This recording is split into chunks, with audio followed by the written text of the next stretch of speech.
We have a proposal for a gaming compact between the Wyandotte Nation and the state of Kansas. And to kind of bring us up to speed on that, Jason will take care of that. Thank you, Jason.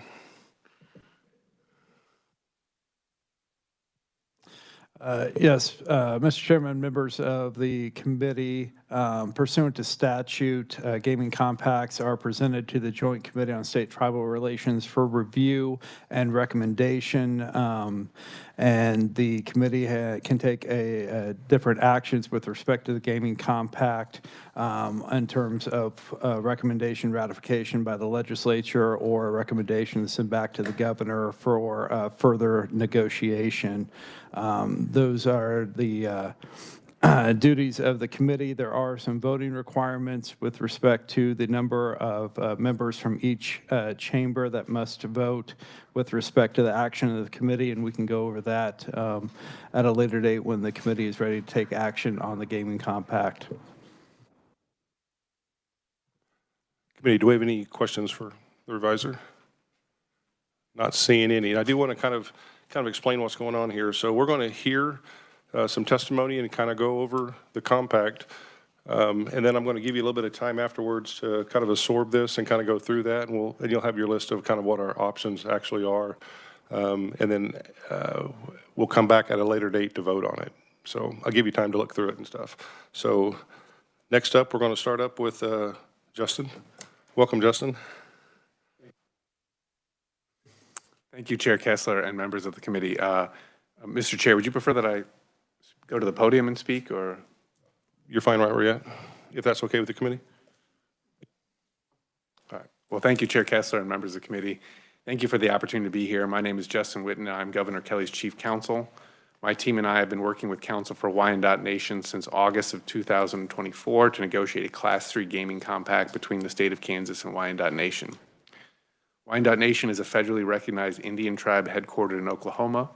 Currently, Wyandotte Nation operates Class 2 gaming such as bingo in 2 locations within the boundaries of Kansas, one in Park City in Sedgwick County, one in Wyandotte County. A compact with the state is not needed for Class 2 gaming.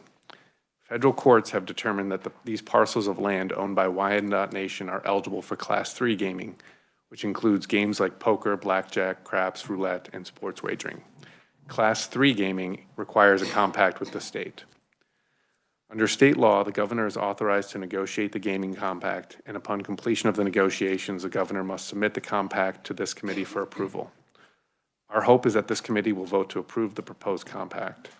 And then hopefully, once approved by the legislature, the governor and Wyandotte Nation would execute the compact and submit it to the United States Department of Interior. The Secretary of Interior has 45 days from receipt of the compact to approve or reject it. If the Secretary takes no action within that time frame, the compact is deemed approved. Negotiations for Class 3 gaming between the state of Kansas and Wyandotte have actually been going on for much longer, but I will focus on the most recent request for Class 3 gaming since Kansas has legalized sports wagering in 2022. What we present to you today is a proposed compact that I believe accomplishes several goals. First, compliance with the state's duty to negotiate in good faith under Federal Indian Gaming Regulatory Act. This compact reflects Governor Kelly's good faith negotiations with Wyandotte Nation to provide Wyandotte Nation the ability to offer Class 3 gaming on its lands eligible for such gaming within the boundaries of the state of Kansas, consistent with the state's obligations under federal law. Parity. The touchstone of the negotiations has been, to the greatest extent possible, ensure parity between this compact and the other 4 compacts the state of Kansas has with Indian tribes for Class 3 gaming. To accomplish parity, we used as a template the 1995 compacts the state entered into with the 4 other federally recognized tribes and updated it to incorporate changes made to the 3 of existing compacts to provide for sports wagering and to account for changes in Kansas's regulation of tribal gaming. Updating. The 4 original Class 3 gaming compacts were executed in 1995. The recent amendments to those 3 compacts to include sports wagering were primarily focused on addressing provisions related to sports wagering. Only the amendments were submitted to the Department of Interior for approval. Because this compact with Wyandotte Nation would be a brand new Class 3 gaming compact, The parties took the time to review all the provisions of the 1995 compact and made updated definitions and terms in the compact to more closely align with existing federal regulatory definitions and case law. And we submitted the original 1995 compact and the sports wagering amendments to the United States Department of Interior for them to review and to provide what's known as technical assistance. It's not legal advice, but rather assistance from the entity that will ultimately review and approve or reject the compact, and asking them to review any terms the department might find problematic.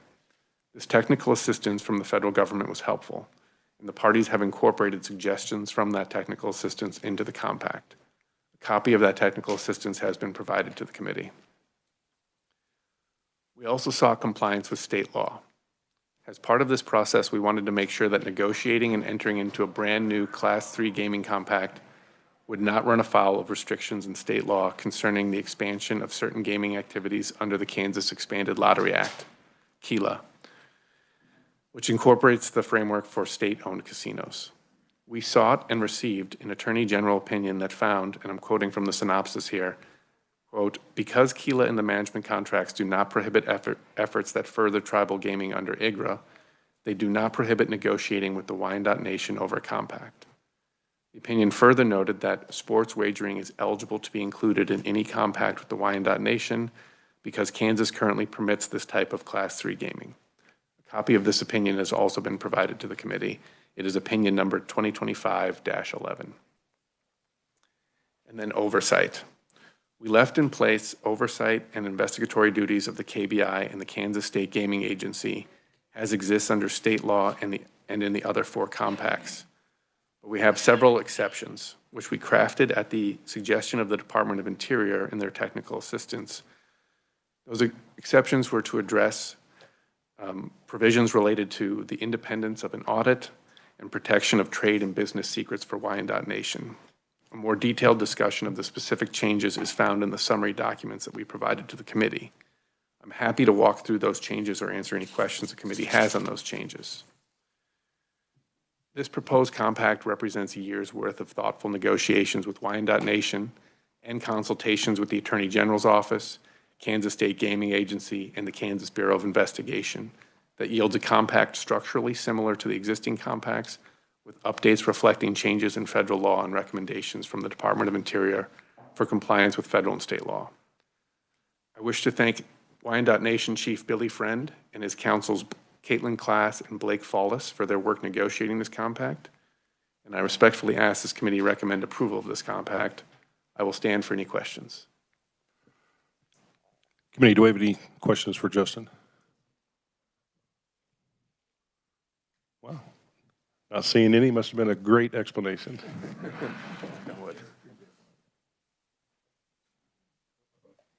Senator Bowser. Thank you, Mr. Chair. And not so much a question as really just a sort of a support for what Mr. Whitten has said. And again, the 4 current existing compacts, all 4 of those Indian Nation reservations are in my Senate district, quite familiar with them. Again, this compact provides a consistency across our state, consistency across the tribes. The 2 locations that were referenced already have existing gaming. They're Class 2. We're simply talking about going to Class 3.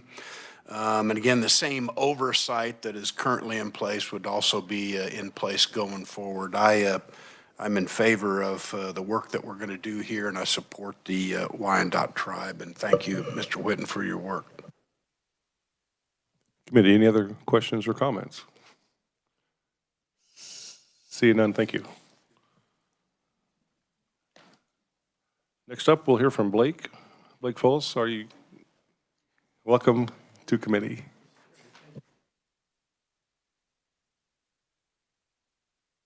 Time. Is it on or off? I'm good now? Okay, thank you. Thank you for your time and allowing me to stand before you today. I appreciate it, and I'm happy to stand here and offer comments and information as needed to help get this thing across the line. I know that you're busy working to make this state a better place to live, and I very much appreciate the hard work that you do every day. As the chairman said, my name is Blake Fallis. I'm legal counsel for the Wyandotte Nation. I'm a partner with the law firm of Peebles, Bergen, Schulte and Robinson. We have a Kansas office here in Topeka. With me today is the Wyandotte Chief, Mr. Billy Friend, and the Wyandotte's CEO, Ms. Kelly Carpino, for their economic development operations. And as Mr. Witten said, just for a year now, we've been working on this compact and really trying to iron out the details as best as possible and make it equitable across the board for the Wyandotte Nation and also in respect to the 4 tribes here in Kansas. I'd like to take a second to thank Mr. Witten, Ms. Stites Hubbard, and Ms. Depew for the hard work that they've been doing on the front line for this compact. It's been a long and exhaustive process, but I think it's very, very well worth the time and effort. I'd also like to thank you all for those of you who I was able to meet ahead of this meeting. To those of you who I did not meet, I apologize that our schedules did not align, but I look forward to meeting with you in the future. To the issue at hand, the Wyandotte Nation is in agreement with the state of Kansas on the compact presented to the committee. We also encourage the committee to approve this and recommend that the legislature approve it and move it forward so that we can send it on to the Department of Interior. Now, as my grandfather used to say, if you can't say something in 5 minutes, write a letter. And as such, with the chairman's approval, I'd like to introduce Mr. Chief Billy Friend. Chief Friend, welcome to committee. Thank you. Thank you, Blake. And just want to say what an honor it is to be here today. In my Wyandotte language, I say, Kwe Mataru, Hamindadura Zache, Wyandotte Kwaiche. And I say, hello, my friends. Hamindadura is who I am. That's my tribal given name. And Wyandotte is who we are. And so today, as I said, it's an honor to be with you. And though Wyandotte's partnership among this committee will be new once the compact is executed, the Wyandotte Nation's presence here in Kansas is not new. Although Wyandotte's seat of government is on the Wyandotte Reservation in northeast Oklahoma, but we were not always located there. The nation has a long history of migration, removal, and survival. At each stop on our journey, the nation has established its jurisdictional and its governmental land base.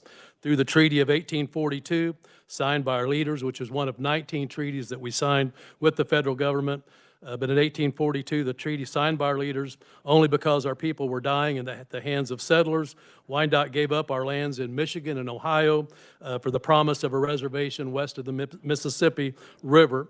Because of this removal, the Wyandotte Nation settled in what is today Wyandotte County, Kansas. We established a home here in Kansas as a Kansas tribal nation.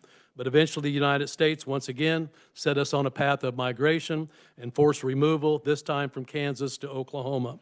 Despite this, we never gave up our ties to Kansas, holding our rights to the Huron Cemetery and maintaining other cultural connections here in Kansas. We also have 417 Wyandotte Nation tribal citizens who reside in the state of Kansas. And we have reacquired lands in Kansas using funds that we received under a 1984 settlement with the United States for its underpayment of lands taken from us. We use these settlement fund acts to reacquire 2 parcels of land in Kansas. It was referred to as the Shriner Tract in Wyandotte County, and then the Park City parcel. Our role in Kansas tribal gaming environment is also not new. We have long operated Class II gaming facility in our Shriner Tract. Actually, we've been there for 18 years now, and more recently, we began operating a Class II gaming facility on our Park City parcel. We call these facilities 7th Street Casino and Crosswinds Casino. Our 2 facilities presently employ close to 400 people, and they have significant indirect economic benefits to its surrounding communities. Additionally, we have MOUs with local government entities under which we contribute $480,000 per year to the Kansas City Wyandotte United Government. And also, we provide $750,000 a year to Park City, Kansas, and approximately $125,000 per year to Sedgwick County. This money goes to support important government services, including police, fire, and EMS services. Although the Kansas Governor's Office and the Wyandotte Nation come together today, the relationship between Kansas and Wyandotte over gaming has not always been so healthy. The Wyandotte Nation's efforts to compact with Kansas date back to 1992. Instead of negotiating in good faith at that time, the previous administration opted for litigation against our land acquisitions and gaming. The U.S. federal courts in 2006 for the Shriner Tract and in 2023 for the Park City parcel conclusively held that the Wyandotte Nation has a right to game on our lands under the Federal Indian Gaming Regulatory Act. So in August of 2024, we submitted another request to Kansas under IGRA, or the Indian Gaming Regulatory Act, to negotiate in good faith for a Class 3 gaming compact. The Kansas Attorney General and the Governor now acknowledges Wyandott's established right to game on our lands under IGRA, and they have acknowledged Kansas's legal obligation under IGRA to negotiate in good faith with Wyandotte for a compact. Together, we have worked very hard to create the compact that is before you today.